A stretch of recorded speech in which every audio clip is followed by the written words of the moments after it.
Hey, it's Brian and Chase with the Midnight Mechanic. Today we're going to show you how to remove these ugly door edge guards.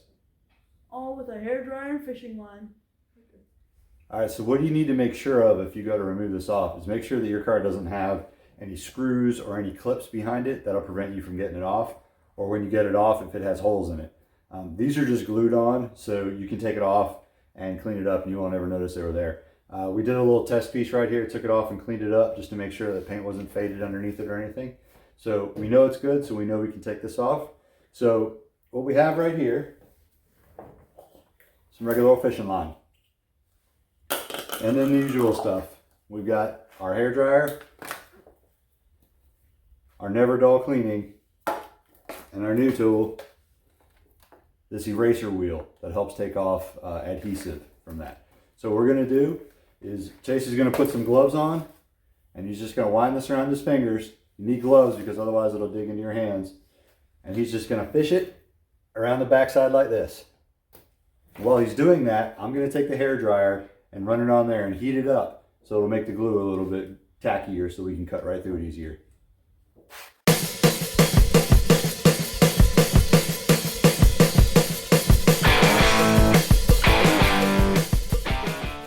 So we noticed as we were doing this 10-pound line that is super ancient, just keeps breaking and it's not good. So we got some 20-pound braided line that hopefully will work better.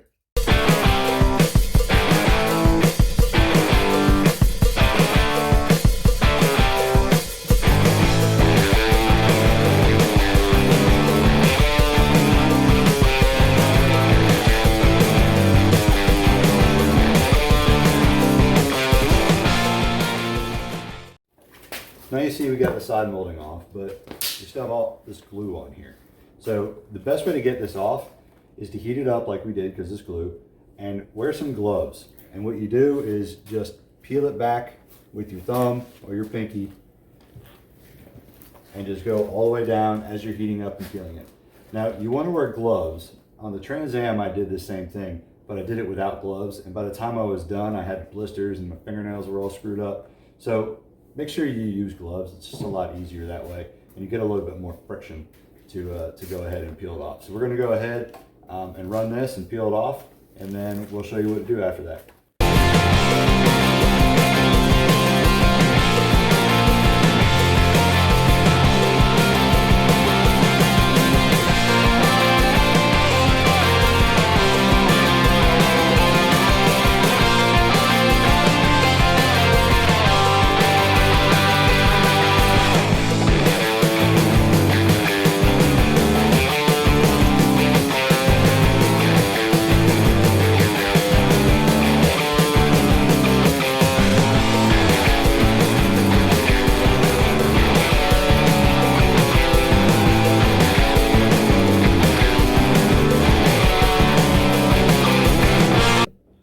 So I'm just peeling this glue off of my thumb here.